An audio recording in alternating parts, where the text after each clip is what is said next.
Here we are again. Welcome back, everybody. This is Todd Sylvester with the Todd Sylvester Inspires Belief Cast. Thank you for joining us.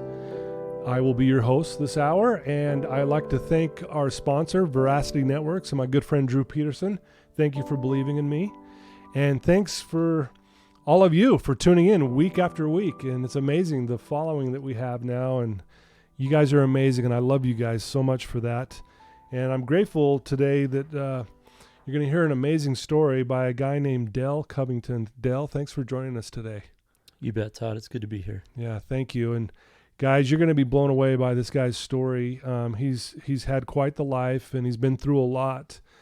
He's a recovering drug addict, and he's a guy that loves and is passionate about helping other people and sharing his story.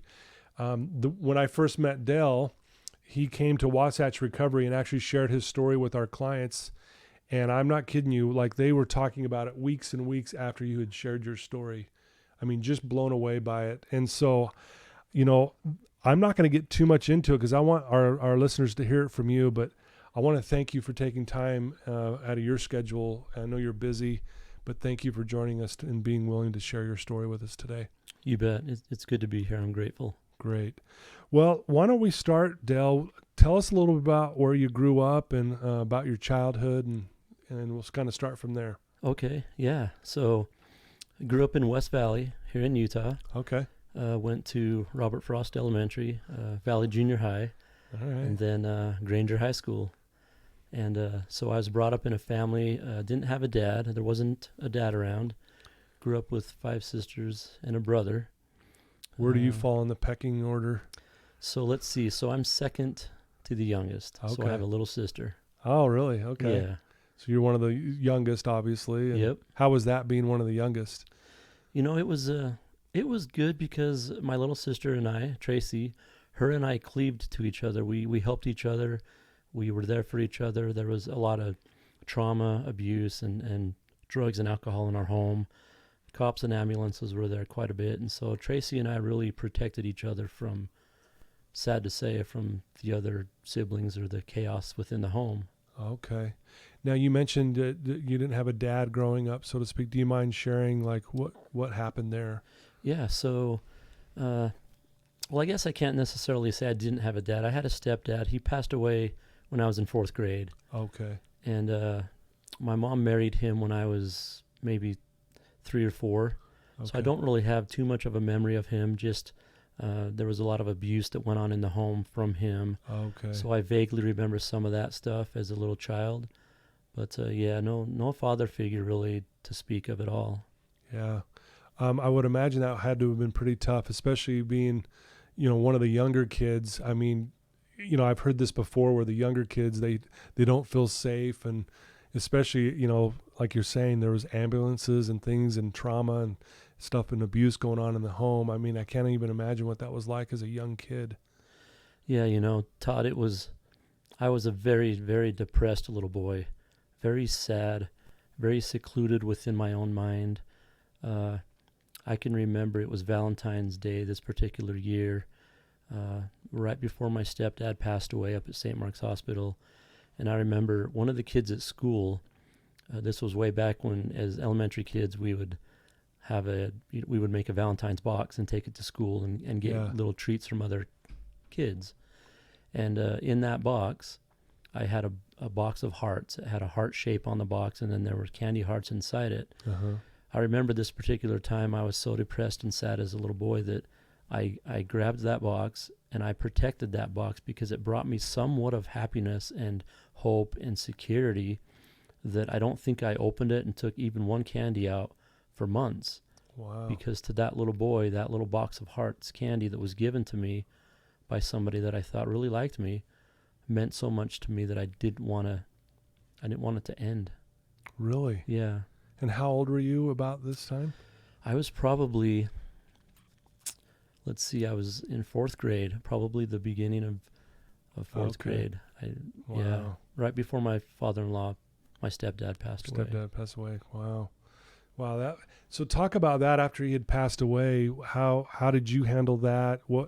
How did the family, seem to deal with those things? Or, I mean, was there a sense of maybe relief that maybe some of this abuse and stuff wouldn't continue? Or, I mean, I don't know. I'm just curious on what was going on at that time in your mind. Yeah, so that's a super good question. So there was a lot of abuse to my family brought on by my stepdad. Months before he passed away, he was in a hospital bed in our home. So as that little boy, I got to see him in a hospital bed with oxygen being given to him. And my older brother was an older teenager.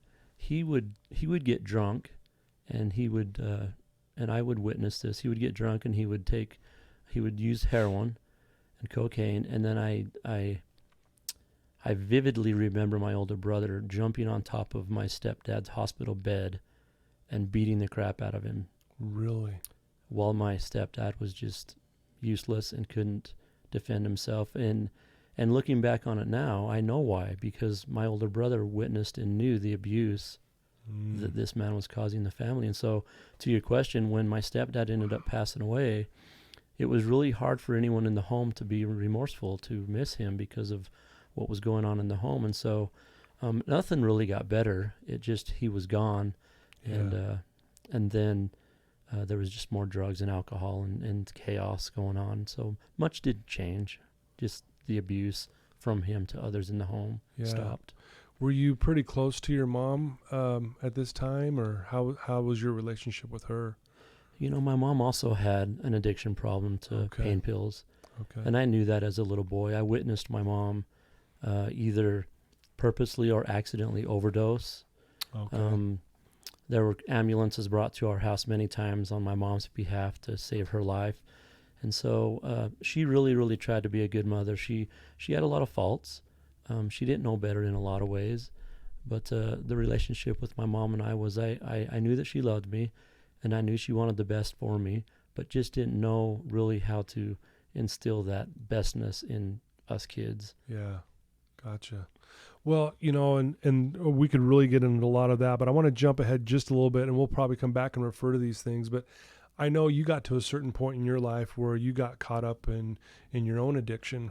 Why don't you share with our listeners, just, you know, walk us through that and kind of share your story around that, because I'm excited for them to hear how you've overcome these things. And I know that you're a very spiritual person. You're a very faithful person. You're a member of the Church of Jesus Christ of Latter-day Saints, correct? Yes. And I know you take that very serious, and you're very passionate about that.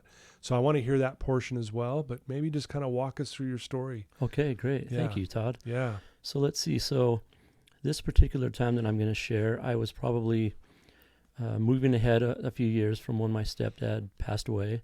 I was probably 7 or 8 at this time. And now I'm being severely bullied at school. Needed to wear my older sister's clothes to school. Really? Yeah, and just the abuse from school, the bullying at school, and entangled with the chaos that I was witnessing and going through in my own home. That little boy just needed a sanctuary, needed somewhere to go.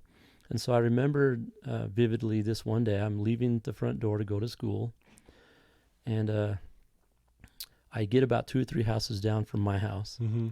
And I decided that I wasn't going to subject myself to any more of this bullying at school. So I jumped the fence of 2 or 3 houses down from me, went into their backyard, and then made my way back to my backyard through jumping these fences. Right. And I ended up hiding out in my shed that whole day from school, just in the back of our house. Yeah. We had an old shed. And so I stayed in that shed the whole day, and then realized that, hey, nobody much cares for me. Nobody much asks where I'm at. I could just do this every day and be out of my home and be out of school from being bullied. And so I did that for a while. And, you know, I'm sure that the teachers and the principal and the counselors probably called my home to ask where I was. But because of there was no unity, or there wasn't really anything going on in the home good, I knew that if somebody was to answer the phone and be asked where I was, the person, whether it was a sibling or my mom, would just say, yeah, I don't got time for this right now, and hang up the phone. It was just that much chaos, kind of just unorderly.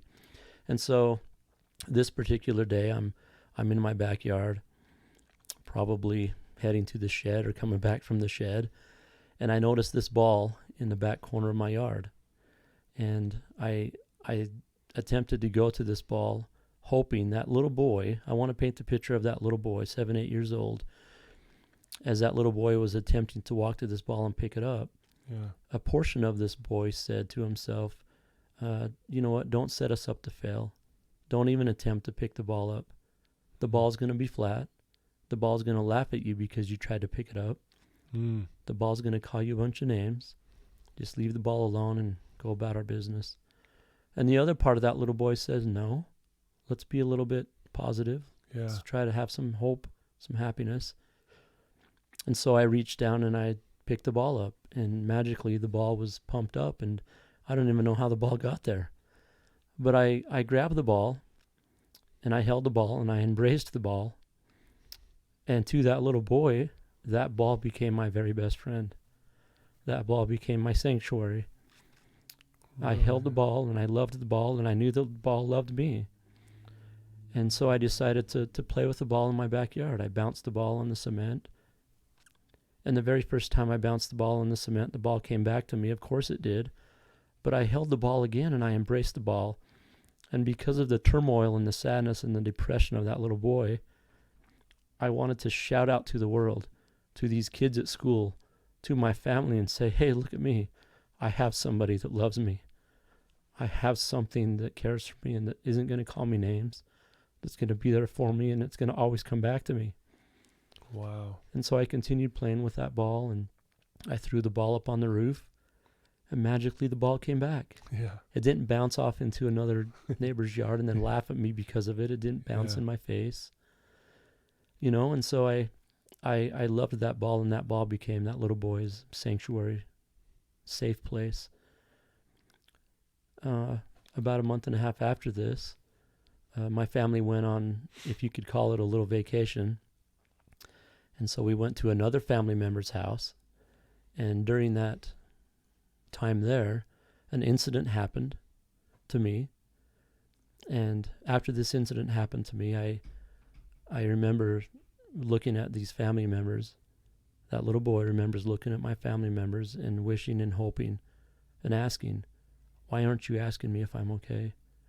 Why aren't you talking to me? Why aren't you embracing me and holding me? Well, that never happened, and so we ended up driving back home a few days later. And as you can imagine, that little boy, what did he want to get as soon as he got home? Oh, yeah, sure. Yeah. Wants the ball. He wants the ball. Yeah. And so from this point on, it goes into my heart and in my mind how this happened to the little boy from this point on. So as we got home, I ran to the backyard, and I got my best friend. I got the ball. And the very moment that I grabbed the ball, in my heart and in my mind, in that little boy's heart and mind, the ball said to him and spoke to him and said, I can no longer be here for you. I'm broken. I'm flat. And there's nothing that I have to give you anymore. You are utterly on your own. And looking back as an adult and going through my recovery and partaking of the atonement, I know now why that happened. Now, of course, the ball wasn't flat and the ball didn't speak to me. But in that little boy's heart and in his mind, he desperately needed to be validated and told things are going to be okay. Well, that never happened. And so at that moment, I turned around and I looked at this home, this building, and realized that I'm going to just have to join them. I'm going to have to join the chaos because all of my avenues have failed. And so that started me on a drug and alcohol spree. My mom... How old were you at this time, Dale? Now I'm probably... Well, I know I'm in 5th grade at this point. Okay. I remember my mother... one time she called Robert Frost Elementary and checked me out of school in the 5th grade. And when I got home, my mother asked me where my cigarettes were. And so I grabbed my cigarettes and gave my mom one. And you're in 5th grade. And I'm in 5th grade. And she's asking you where your cigarettes are. Where my cigarettes are. Wow. And so I remember overdosing on heroin at 12 years old and not being able to go to a hospital I knew that I needed to have my stomach pumped because of witnessing my mother with charcoal all over her face many times with ambulances at the house.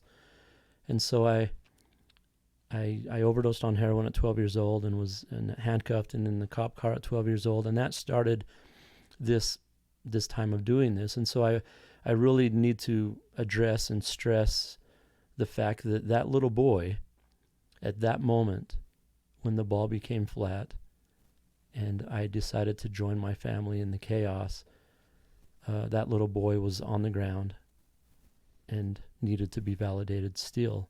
Yeah. And so as I'm going through my teenage years and overdosing at 12 years old, I always told that little boy, I'm going to come back and get you one day. I'm going to come back and validate you one day. Just hold on and wait for me.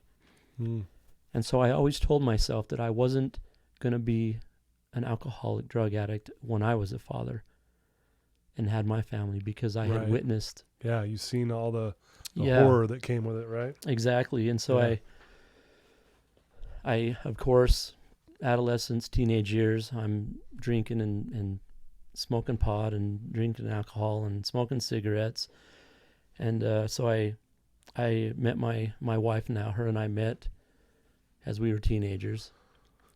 And we met we went to Granger Junior High School. And I got my wife pregnant when she was young. I was young too. And so a week after we found out that we were going to have a baby, we were married. And so I needed to keep that promise to myself of, I needed to not subject my family to what I was brought up like. Yeah. Well, that never really happened. I continued drinking and doing those things. And it wasn't until, and I'm jumping ahead just a little bit, Todd, and I apologize, and we can go back if you want. But now we have Randy, our oldest, and still drinking and doing those things. But my wife and I started to kind of split up a little bit. My wife was brought up in the church, in the LDS church, and she always wanted to go back to what she knew.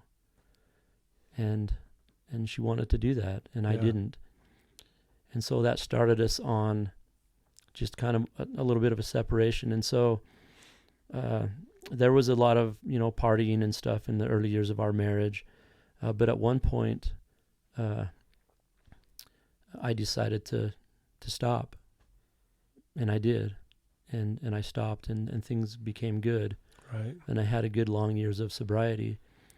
And then in 1998, I was in a severe car accident in Springville, Utah, at a construction site where I worked. And as I'm being put into the ambulance and going to the hospital, you could imagine the fear that I had with having a good lengthy amount of sobriety. So I get to the hospital and I do the x-rays of my neck. It was pretty messed up. And so as I'm in a waiting room in Springville, Utah, in the hospital, I think it was Springville, the doctor comes in and he puts my x-ray things up on the wall and he says, I have good news and bad news for you. And he says, the bad news is you have 3 discs in your upper neck that are completely turned and smashed. Wow. And the good news is I know some good surgeons and we have some good pain medicine to give you. And I was fearful of the thing you were fearing. It's like Todd, exactly the thing that I was fearing. Yeah. Because at that point, I really did understand what drugs and alcohol do, even pain medicine, because I watched my mom many years. Yeah. And so I took the prescription for Lortab. I took it home with me. And I was so set on not getting that prescription filled. Now, this was in 1998. So from 1998 to around 2001, 2002, I had numerous cortisone shots. I was put in a stretching machine many times. Really? And had been to many chiropractors. And so in 2002 is when late 2001, early 2002 is when I basically got the Lortab or Percocet filled, and that started me on the worst, relapse of addiction, alcohol in my life. From that point. So it's almost like you were holding on, like white knuckling this pain Right till the very last minute, and Yeah. then and finally you just like, I need something for this. Yeah. Yeah. And it's almost like in your mind you had set it up that if I go to these pills, it's over. Yeah. I knew Almost, that. right? Yeah. Yeah. You kind of like, there it is. You've already had played it out in your head, and now here you are taking them. And so not only did you start abusing those pills, but it sounds like you started drinking again. Yeah. I did. And the drinking was, I purposely would get jobs at convenience stores, and I would drink alcohol in the cooler of the convenience stores, the gas stations, Really? when I didn't have the Lord Tab or Percocet or whatever it was. Right. And so I purposely did that, and yeah, so alcohol got introduced again into this. And at this time, I had my wife, of course, my high school sweetheart. We had 4 kids. I was working at Hill Air Force Base, where I'm at now, and my marriage was going down, and yeah, so that it was 2006 June Mm-hmm. when I went into a rehab center from that very awful addiction that I caused myself and my family and, Right. and all that. Wow. So what made you decide to check into rehab or a treatment center? Was there an ultimatum that was presented to you, or were you in your mind like, okay, I need some serious help here and I'm going to do something about it? Or Yeah, so no, to answer that question, I didn't get to any conclusion that I wanted to stop using and it needed to stop. I was the furthest from that at this point. okay. But I think what did it was my mother passed away the last day in February 2006. 9 days later, my wife's mother passed away. And then 2 weeks after that is when my wife and my 4 kids found me in my wife's lap, overdosed and clinically dead for 7 minutes. Really? And my wife threw me on the ground and proceeded to give me CPR while talking to the ambulance on the phone. I had a near-death experience when that happened. Yeah, I was going to ask you that. I'm always a little nervous to ask someone that because I know it's kind of it's a touchy situation, and it can even be a sacred situation, and I don't want to, have you say anything you don't want to, but I'd love to hear about that if you're all right with it. Yeah, Todd, that'd be great. I appreciate you asking. I really feel that as I tell my story, the Lord would have me share that portion of it because it's profound. Okay. And so as I'm on the floor and my wife is giving me CPR and pumping on my chest and having the phone up to her ear and her shoulder as she's getting instructions from the dispatch, I could vaguely hear my kids running throughout the house. And at this time, our oldest kid was 16 and our youngest was 4 when I overdosed and they found me. And so I could vaguely hear the chaos and my kids screaming and crying and running around. And then all of a sudden, I found myself, my body was teetering on this fence, and it was completely dark. But I was teetering on this fence, and I felt this fence, the thickness of it was probably 6 inches. Okay. I felt it from the back of my neck all the way down the back of my back, and then my feet were crossed, and I was up on top of this fence. And I didn't have control over moving my head or my body. I could just move my eyes. I knew that I was in an overdosed situation from overdosing from drugs. Okay. And I could vaguely hear these cries from hundreds of millions of people on the right side of me. Really? And it's still dark. And with being able to not move my neck, only my eyes, I turned my eyes over to see where this sound was coming from the right. Yeah. And as I did this, off in the distance, and when I say distance, it seemed like it was millions of miles away, but I could see these concords of angels walking, floating, coming in my direction. And as they were doing this, every one of them, their arms were out, and they were saying, no, it's not your time, it's not your time, stay where you're at, it's not your time, you've got a mission to accomplish, you've got people to talk to and things to do. Can I ask you, when you said it was dark, but when you turned to look and you saw those angels that you're speaking of, was it now light or was it still dark? It was still dark, but Okay. they were the light. They were the light. Gotcha. Yeah, they were light. Okay. They're And you know, and I don't want to be cliche, but they were wearing the typical white gowns that we hear Yeah. the angels wearing, and I'm telling you, they had white flowy gowns, no wings, but white flowy gowns, millions of them. And as they got closer to me, I felt the love, individual love from each one of these individuals, these angels. And they were beckoning me and they were pleading with me to stay with their arms out. Stay. It's not your time. Stay. Wow. And they're getting closer. And I start to feel myself falling off the fence. And I know that this means death. This means that I'm dying from this overdose. And as I felt this, the physical feeling of the tension and the pressure of this fence leaving portions of my body and moving because I'm now falling off and different, I noticed these angels started to look up behind them. So now they take all of their attention and they're looking up behind them now, up into the sky behind them. And they now are saying and speaking to this entity. And they're saying, please don't take him. Let him stay. He's got a mission to accomplish. Wow. Please don't take him. And as they get closer and this entity gets closer, and when I say entity, I didn't quite know what it was, but of course, you know, I did. Right. So all of them and this entity gets closer. And now I recognize it as God. And now all of these millions of angels are pleading with God on my behalf. And they're saying, and they're pleading and saying, please don't take him. It's not his time. He's going to get through this. He's going to help hundreds of thousands of people. Please let him stay. And now I know this is God. And now he comes over to me.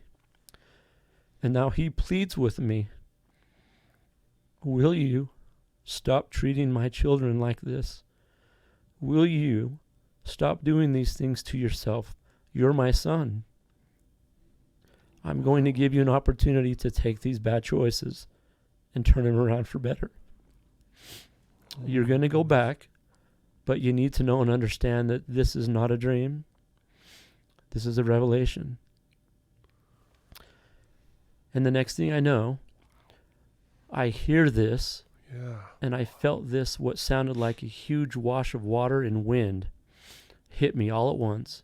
And I instantly wake up to this paramedic with this syringe giving me Narcan, giving me a shot. Really? And I instantly woke up and I opened up my eyes and I see this paramedic leaning over me, putting this in my body. Yeah. And the power of addiction, and I want to share this and really emphasize this. Yeah. The power of Dale's addiction was such that I wanted to scream out to this man that I knew was saving my life. I knew I had just overdosed. I could hear my family running and screaming around the house. And all I wanted to do was shout at this man and say, leave me alone. I don't need you. I don't want you. Get out of my house. My drugs are just 10 feet away from me under this couch that I had a stash of pills. Right. Get out of my face. I don't need you and I don't want you here. Leave me alone. Knowing that he just saved my life and all of what just happened. Yeah. And so I ended up going to the hospital for 2.5 days, 3 days. Why do you think you said that or felt that way about this guy?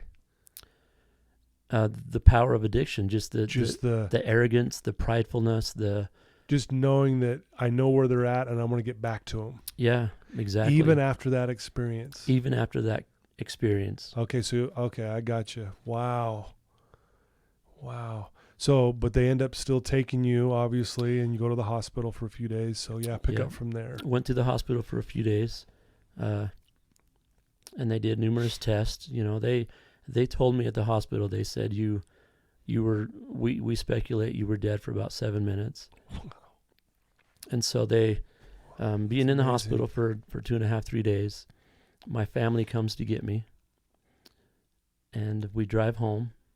We're driving home, and my family stops at KFC. I believe it was KFC to buy a meal. Right. And I had the nerve to tell my family when we got home, why don't you go up and set the table, and I just want to be down in the family room where I almost died. And just let me stay down here for a little bit. And so they did. Well, down in my family room, you can see up into the kitchen and see the feet and the legs of the people up in the kitchen from way down in the family room. Okay. Just the way that the hallway is. It's angled and stuff, yeah. And so as they were up there, and I had the nerve to do this, and again, I share this because it's the power of addiction. I proceeded to get the couch, put my hand under the couch and get the very same pills that just about ended my life. And I took some of them, chewed them up, swallowed them, waited a few minutes, and then went up into the kitchen and told my family, I'm sorry for what I've done. I won't do this again. Things will be okay. Things will get better. Let's just move on. Knowing. I mean, isn't that ironic? That's just... Yeah. And so... Well, I have a question, though, Dale, if you don't mind. So, were you still, though, contemplating the experience you had, though, when you had died? You know, I mean, was that ever, like, were you wrestling with that in your mind? Like, was that real? Was it not real? You know, was that message authentic? Was it not? I mean, I'm just curious, like, was that crossing your mind at all as well? You know, it did vaguely every once in a while, but I think the issue was, or the problem was, is I've always been told, and I've always knew, that when God says in the scriptures, I will not be mocked, the Father will not be mocked. I had been mocking him by carrying a valid temple recommend for these years, going to the temple, professing to my wife and my kids and anybody else that would listen to me. And I truly feel that when I had that revelation, that near-death experience, when God told me what he told me, and then I came back and I continued doing what I was doing, that's God's way of saying, you've made your choice. I will not be mocked. You've mocked me during your addiction, and there has to be a point when my leniency is done because you've made your choice. Yeah. And so it crossed my mind, but I think I had become so far from the being able to be, you know, it was just a vague thing that I didn't really take to heart until eventually, you know, my mother passing away, and then my wife's mom passing away 9 days later, and then me overdosing and almost dying. And then 2 weeks after that, my wife finding more pills in my pocket. It was at that point that she gave me the ultimatum and said, you know, either go into a rehab center or go pack your bags and live with whoever addict you feel that you want to. And so at that point is when I went to a rehab center, June 9th, 2006. Okay. So that's when you went into rehab at that point. Gotcha. Wow, that's amazing. So you go up to the dinner table and you apologize to the family, right? Were you apologizing for the previous experience or apologizing that you just took more pills? Definitely not that. Okay. I was apologizing for... Okay. Yep, and that's a good point to I was just clarifying that. Yep. I was apologizing for them knowing that I had just overdosed by my own accord, and that's what I was apologizing for, just trying to pacify my family as addicts do sometimes. Yeah. And how many kids do you have at this point? 4. 4 kids. Okay. Yeah. Yeah. Wow. That is an unbelievable part of your story. And I know there's more, but so, you know, I know you're coming up. I think it was like this past June 6th. You've been 15. It's been 15 years since you've been in the treatment center, correct? This coming June 9th will be 15. Oh, okay. I'm way off. I didn't read that correctly. That's my fault. No, that's fine. But yeah, so 15 years. Wow. That's amazing. So I would like to know what happened, like when you finally, I've got to really change my life and start doing what, as you would probably say, what God would want you to do. Yeah. Okay. So I go into the rehab center June 9th. Yeah. I had attempted to still try to pacify my wife and tell her I don't got a problem. Right. I'll go with you to the rehab center. I'll do whatever you need me to do, knowing that I could fool her and fool the people at the rehab center, and I'd spend maybe an hour and a half there, and then I'd be let go with my wife and continue doing what I was doing.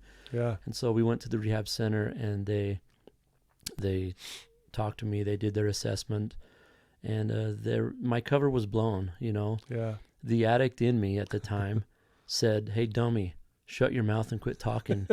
you're given, you're talking too much. Just shut your mouth and wave up the white flag and do whatever they want you to because our cover's blown. And so I found myself in the rehab center going through detox. And at this point is when some pretty cool, awesome, beautiful, magical stuff happened for Dale. Mm-hmm. So I'm in this little room being detoxed for 3 days.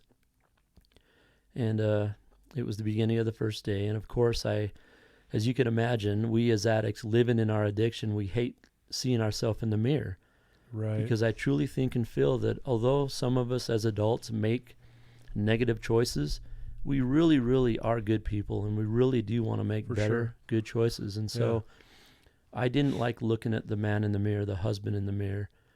And so I stayed away from it my first day in detox, first morning in detox, whatever it was.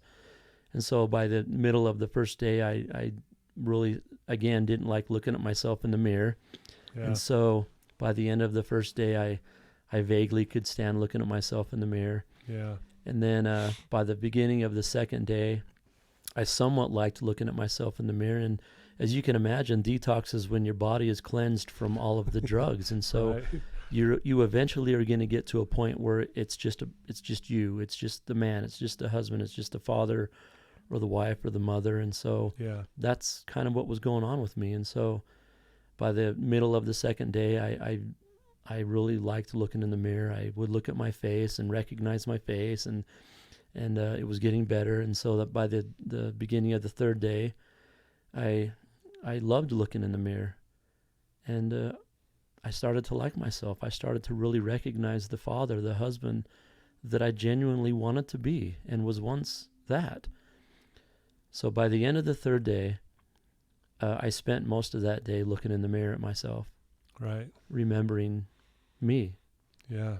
And so end of the third day, the lady comes to get me out of this detox room, and she gives me an opportunity to leave and to join the other clients at the rehab center. And she told me to grab my belongings, and we were to leave. I was to leave the room. And I had such a great experience in there with the man in the mirror. And so I asked this lady, her name was Kathy, as I had this little bag to leave. I stopped myself at the threshold of the door, and I said to Kathy, I asked her, I said, can I go back in this room for a few minutes? And she kind of looked at me funny and said, what's wrong with you? Are you on drugs? Nobody likes to go in these rooms, right. You weirdo. Yeah. And so nonetheless, she said, yeah, you can go back in the room. And so I went into the room, and I looked into the mirror, and magically, in my heart and in my mind, the mirror went from being flat on the wall to now it's a little bit bent down. Mm-hmm. And if you could imagine, if you're looking into a mirror that's flat on the wall and it starts to bend down a little bit, mm-hmm. you see the floor behind you. Yeah. And so as this happened to me, you could imagine who I saw on the floor in a fetal position looking up at me crying. Well, I saw that little boy. I saw me at 7 or 8 years old. And as that little boy looked up at me, now a 35-year-old man, a husband, a father, a member of society, that little boy said, if you turn around and reach down and pick me up, I will walk this walk of recovery with you. And together we will do this. And so I did. In my heart, I reached down and picked this little frail, broken boy up and put him in my arms. And I embraced him, and I held him, and I loved him. And this little boy said to me, I've been looking in your direction all this time, hoping and praying that one day on your road of destruction, you would turn around and search for me and seek me out. Mm. And I did that very thing. And I left that rehab center knowing that I had went back and rescued the child left behind. Wow. And so during that process started me to partake of the atonement, and I did that in the rehab center, and I learned that I had probably one of the greatest opportunities of Dale's life to subject myself to the refiner's fire, right? The atonement. And through the atonement, Christ let me know that he loves me and that he cares for me and that he has a mission for me if I so choose to take it. And he said, it's going to be hard. You're going to remember some things.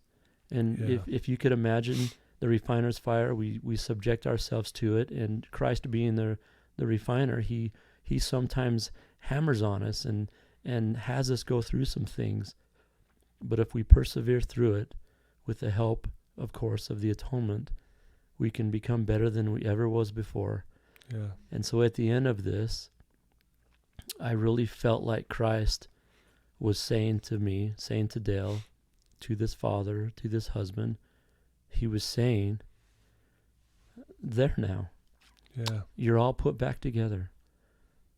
But do you mind if I add some pieces to you? Do you mind if I give you some clarity, Yeah. some ability to be compassionate towards others more than you are? Love others more, understand people more? And of course I said, no, I don't mind at all, Christ. Right. And Sure. so it was a definite walk of love and compassion and understanding with myself through Christ's atonement and with Heavenly Father. And of course, we have the Holy Ghost to help lead us as well. It was a beautiful thing. Wow. What an experience, huh? Yeah. So again, I'm going back to that near-death experience that you had. Did that start coming more alive to you? Because, what a powerful message that was. It's like, hey, quit hurting my children and quit hurting you. And, that was a very specific message. Yeah, very profound. Very profound and very, piercing the heart kind of thing. Did that message start to come alive to you again, or just curious on how that all tied in together, or if it did? Yeah, no, that's good, Todd. Thank you. So Yeah. it most definitely did. And as I started to make better choices and understand that, Mm-hmm. I had made these negative choices for myself and my family and others, and started to understand and really know that Christ is there and the atonement is there, I started to remember more vividly the revelation and the words, specific words, Right. from all of these angels pleading with me to stay. And the one thing that I've never understood is in that revelation, the angels were looking at me and saying and pleading with me, and then they turned and pleaded with the Father. Yeah. And so now I know that what they were doing, or what that message was given to me, was that it was my agency. Yeah. We all have the ability and the power to exercise our agency in such a way that we literally can take ourselves out of this world, and we can literally hurt the ones that we love the most, and we can literally hurt Heavenly Yeah. Father's children in such a profound way. And so to answer your question, it most definitely did. Wow. That is amazing. What a powerful story. So it's been, it'll be 15 years coming up in June, right? Yeah. So what is your mission right now? What do you do? I mean, obviously I know you love helping people. You're passionate about what you do in that area. I mean, do you feel like that's your mission? Because wasn't it told to you like, hey, you're going to help so many people kind of thing? And Yeah. I mean, so kind of talk about what's going on there. So yeah, that's so good. I love these types of questions, Todd. Thank you. You're welcome. So yeah, immediately coming out of the rehab center, I got involved with the ARP program that the church has, Okay. Addiction Recovery Program. I became a facilitator for that. Oh, right on. And then my wife and I became missionaries for that. And then in up where I work at Hill Air Force Base, I started speaking at the director's calls and the colonel's addresses at the base theater. All I did that, I Very think, cool. 11 times at the base theater. Each time was to around 400 people. And then speaking out in the community numerous times, speaking at my church numerous times. And then during all of this, so I went into the rehab center 2006, was doing a lot of speaking and interventions, family interventions, Right. and doing the ARP program, a bunch of stuff at the base. I always had this intuition or this feeling that there was great things coming that I could not even fathom with where the Lord would have me go. Right. And so in 2012, I was called to be first counselor in the elders quorum presidency in my ward. Okay.